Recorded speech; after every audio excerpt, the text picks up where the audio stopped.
بسم اللہ الرحمن الرحیم۔ السلام علیکم دوستو، آج میں آپ کے لیے الف لیلہ کی کہانی میں سے ایک خوبصورت کہانی لے کے آئی ہوں، جو کہ بہت خوبصورت قصہ ہے۔ یہ اس شخص کی کہانی ہے جس پر قرضہ بڑھ گیا تھا، اس کی پریشانیوں میں اضافہ ہو رہا تھا۔ آخرکار وہ اپنے بال بچوں کو چھوڑ کر نکل کھڑا ہوا اور چلتے چلتے ایک شہر میں پہنچا۔ سفر کی تھکاوٹ اور بھوک کی شدت سے اس کا برا حال تھا۔ وہ سڑکوں پر ادھر ادھر مارا مارا پھر رہا تھا کہ اس نے دیکھا کہ کچھ بڑے آدمی کہیں جا رہے ہیں۔ وہ بھی ان کے ساتھ ہو لیا، یہاں تک کہ وہ ایک محل میں داخل ہوئے۔ وہ بھی ان کے پیچھے پیچھے اندر پہنچ گیا۔ وہ سب ایک شخص کے پاس پہنچے جو درمیان میں بیٹھا ہوا تھا۔ اس کے چہرے سے روب ٹپک رہا تھا اور آس پاس غلام اور نوکر جا کر کھڑے تھے۔ وہ کوئی وزیر زادہ تھا۔ جب اس کی نظر ان لوگوں پر پڑی تو وہ اٹھ کر ان کے پاس آیا اور ان کا گرم جوشی سے خیر مقدم کیا۔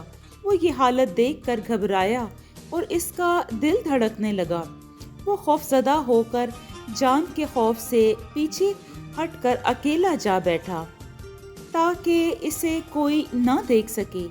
وہ ابھی بیٹھا ہی تھا کہ ایک شخص 4 شکاری کتے لے کر آیا جن کی جھولیں ریشم اور کمخواب کی تھیں۔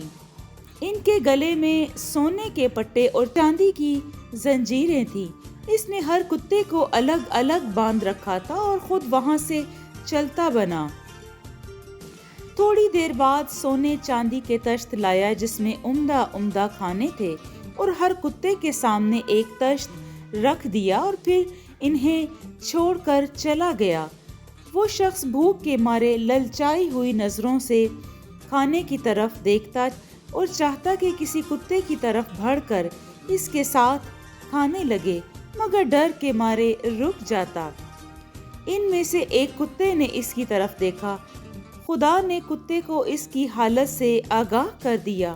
وہ رک گیا، اس شخص کی طرف اشارہ کیا جس پر اس نے آگے بڑھ کر کھانا شروع کیا اور پیٹ بھر کر کھایا۔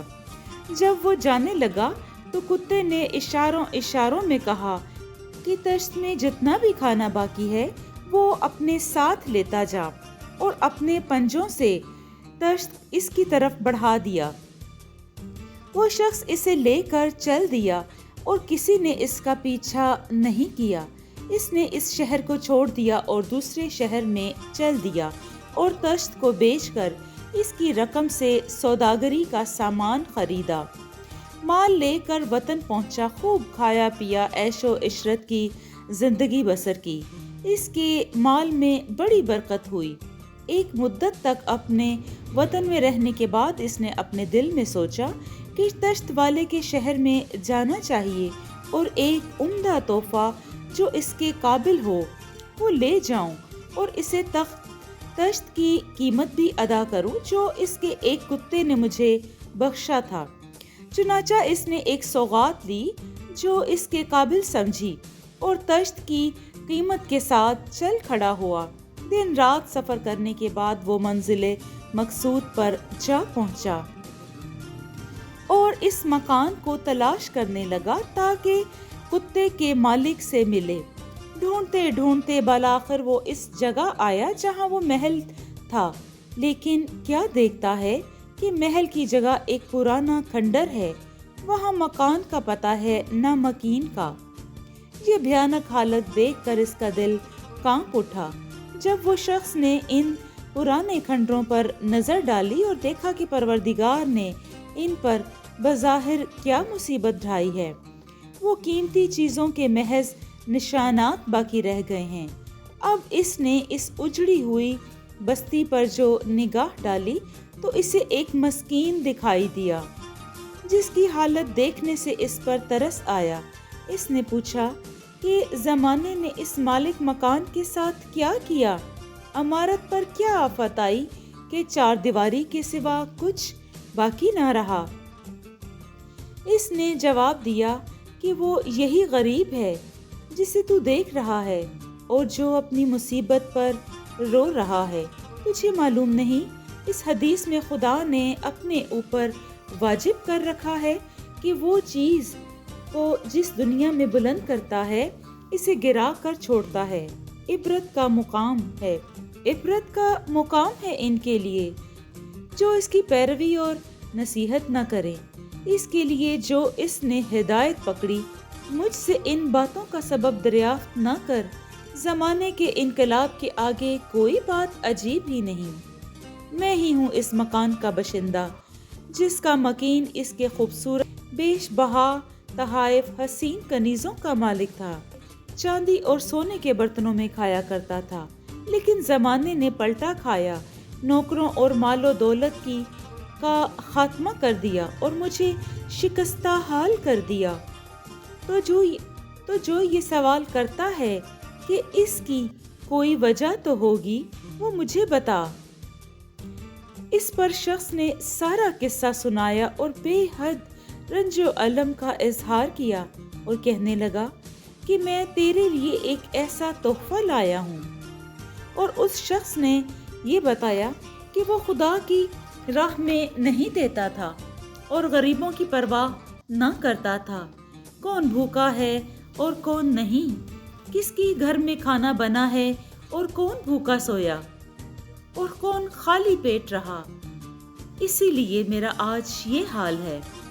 اس شخص نے یہ سنا اور بے حد رنج و الم کا اظہار کیا اور کہنے لگا کہ میں تیرے لیے ایک ایسا تحفہ لایا ہوں جسے سب لوگ پسند کریں گے، اور اشرفیاں تیرے تشت کی قیمت ہیں جو میں لے گیا تھا، کیونکہ میں وہی ہوں۔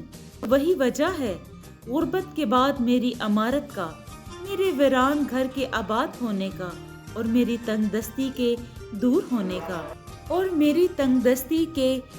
ہونے کا۔ وہ اپنی کہانی سنا چکا تو اس نے اپنا سر ہلایا اور بولا، اے شخص، تو میرے خیال میں دیوانہ ہو گیا ہے، ایسی باتیں کوئی سمجھدار آدمی تو کرتا نہیں۔ میرا کتا تجھے سونے کا تشت کیسے دے سکتا ہے؟ اور اگر دیا ہے تو یہ عجیب بات ہوگی کہ میں اپنے کتے کے دیے ہوئے کو واپس لے لوں۔ میں کتنی ہی تکلیف اور مصیبت میں کیوں نہ ہوں، تیری کسی چیز کو ہاتھ لگانا مجھ پر حرام ہے، لہٰذا تو جہاں سے آیا ہے واپس جا۔ یہ سن کر وہ اس کی تعریف کرتے ہوئے چل دیا اور کہنے لگا، انسان اور کتے سب کے سب چلتے بنے، انسان اور کتوں کو میرا سلام۔ جی دوستو، آپ کو یہ کہانی کیسی لگی؟ ہمیں اس کہانی سے عبرت پکڑنی چاہیے کہ ہمیں اپنے ساتھ ساتھ دوسروں کا بھی خیال رکھنا چاہیے، جن کا روزگار نہ ہو یا جن کے گھر میں کھانا نہ پکتا ہو، کیونکہ بے شک اللہ پاک کی حدیث ہے کہ تمہارے مال میں ناداروں کا حق ہے، ان کا حق ادا کرو، اور ان کا حق ادا کرنے سے ہی تو ہمارے رزق میں برکت ہوتی ہے۔ اگر آپ کو یہ کہانی پسند آئی ہے تو اس کو لائک اور شیئر کیجیے اور کمنٹ میں اپنی رائے کا اظہار ضرور کریں، اور میرے چینل کو سبسکرائب کر کے میری حوصلہ افزائی کیجیے۔ شکریہ۔